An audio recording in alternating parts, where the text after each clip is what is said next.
الحمد لله رب العالمين أشهد أن لا إله إلا الله وحده لا شريك له وأشهد أن سيدنا ومولانا محمدًا عبده ورسوله أما بعد فأعوذ بالله من الشيطان الرجيم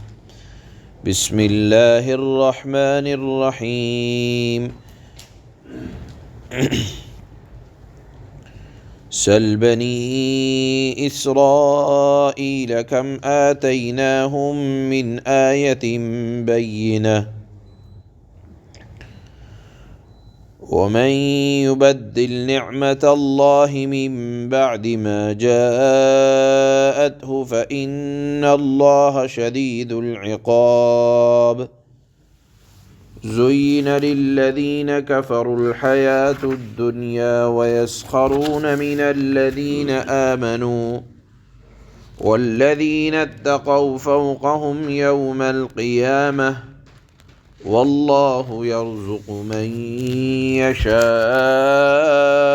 بغير حساب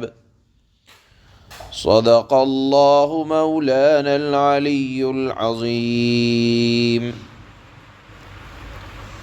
یہ دو آیتیں اس وقت پڑھی گئیں۔ ان دو آیتوں میں سے پہلی آیت میں اللہ نے اپنا ایک ضابطہ بیان فرمایا ہے، وہ یہ ہے کہ جب اللہ کی نعمت کے مقابلے میں ناشکری آ جاتی ہے لوگوں میں تو اللہ تعالی نعمت کو عذاب سے تبدیل کر دیتا ہے۔ اس سلسلے میں اللہ نے بنی اسرائیل کے بارے میں ارشاد فرمایا، یعنی جو حضرت موسیٰ علیہ السلام کی قوم تھی، اللہ نے اپنے حبیب سے فرمایا کہ آپ بنی اسرائیل سے پوچھیں تو صحیح اللہ نے ان کے اوپر کتنے انعامات کیے۔ ان کی ہدایت کے لیے ان کے مطالبے پر اللہ نے ایک واضح کتاب تورات بھیجی، نبی پر نازل فرمائی۔ جب تورات مل گئی تو قبول کرنا چاہیے تھا، لیکن ہدایت کے بجائے ان لوگوں نے گمراہی پر کمر باندھ لی، تو سزا دیکھیں کتنی خطرناک ملی کہ پہاڑ کو ان کے اوپر اٹھا کر معلق کر دیا اور گرانے کی دھمکی دی، اللہ کی طرف سے دی گئی کہ آپ مان لو نہیں تو ہلاک کر دیے جائیں گے۔ اسی طرح فرعون سے نجات دی تو ہونا یہ چاہیے تھا کہ احسان مانتے، لیکن ہوا یہ کہ گوشالہ کو اپنا معبود بنا لیا، بچھڑے کو اپنا معبود بنا لیا، اس کی پرستش شروع کر دی، جس پر قتل کی سزا دی گئی۔ دیکھیے انعامات کی قدردانی نہ ہوئی تو اللہ کی طرف سے سزا ملی، من و سلوہ اترا ان کے اوپر۔ سورہ بقرہ میں ابھی ہم پڑھ چکے ہیں پہلے پارے میں کہ وہ انعام تھا لیکن اس کی قدردانی نہ کی، اس کو جمع کرنے لگے تو وہ کھانا سڑنے لگا، اور پھر حرص ان کے اندر پیدا ہوئی، لالچ ہوئی، تو اللہ کی طرف سے وہ من و سلوہ بھی ختم کر دیا گیا۔ کھیتی باڑی پر مصیبت آئی، ہلاک ہونے لگے۔ اللہ نے بنی اسرائیل کو ایک نعمت یہ دی تھی کہ انبیاء کا سلسلہ، یعنی بہت سارے انبیاء، بلکہ زیادہ تر انبیاء اللہ نے اسی خاندان میں بھیجے۔ انہیں یہ چاہیے تھا کہ انبیاء آ رہے ہیں تو ان کی اطاعت ہوتی، فرم برداری ہوتی، ان کی بات کو قبول کیا جاتا، لیکن انہوں نے انبیاء کو قتل کرنا شروع کر دیا گیا۔ ہوا یہ کہ اللہ نے سزا کے طور پر سرداری کو، حکومت کو ان سے چھین لیا۔ بہرحال سورہ بقرہ میں پہلے پارے میں اللہ نے بنی اسرائیل پر بے شمار انعامات کا ذکر فرمایا، اسی کی طرف اشارہ ہے کہ آپ بنی اسرائیل سے پوچھیں کتنی اللہ نے ان کو نعمتیں دیں، دلیلیں دیں، لیکن جب جب نعمتوں کی ناقدری کی گئی، جب جب دلیلوں کو ٹھکرایا گیا،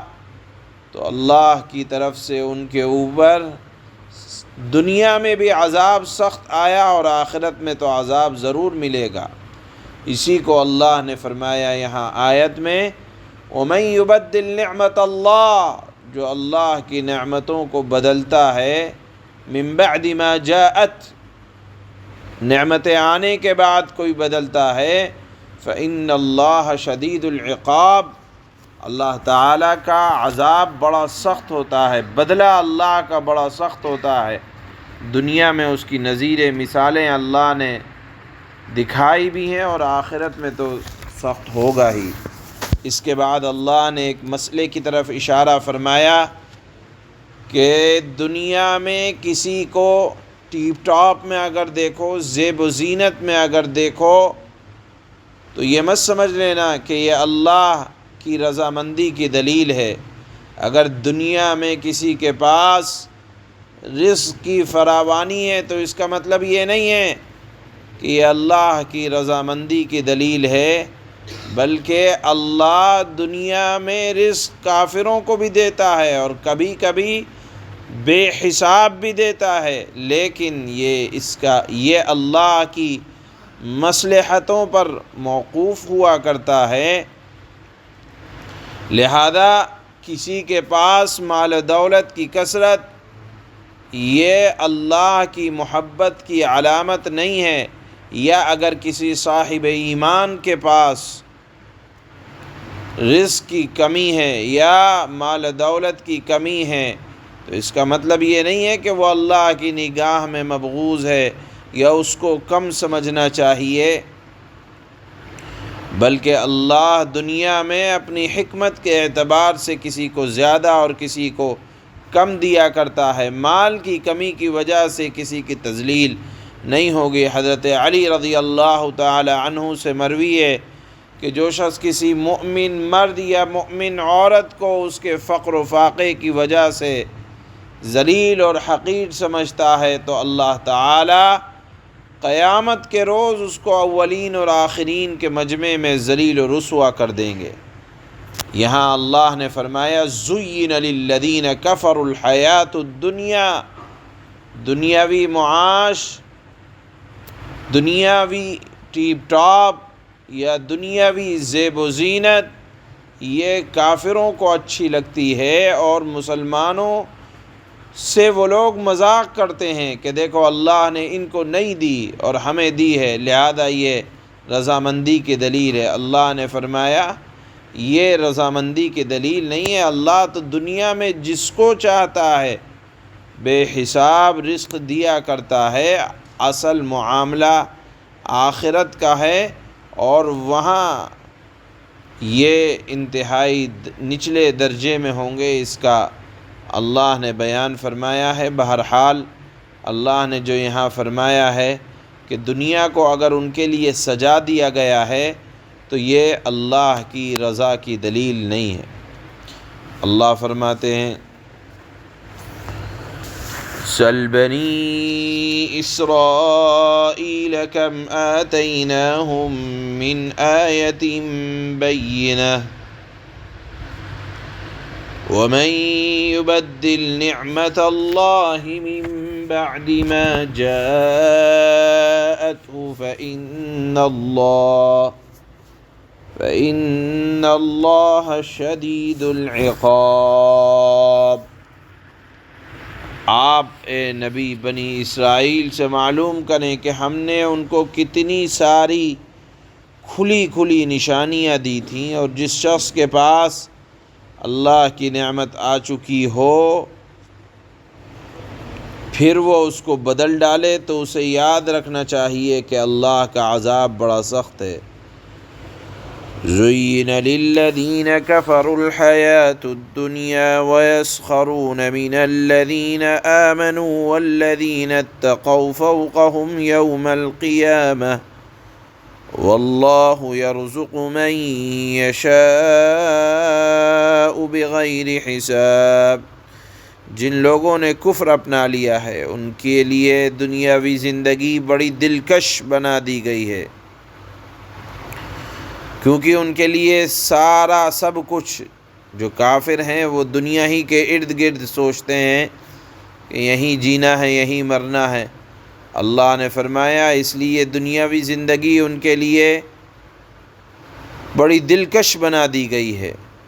اور وہ اہل ایمان کا مذاق اڑاتے ہیں۔ اللہ نے فرمایا والذین اتقوا فوقہم یوم القیامہ،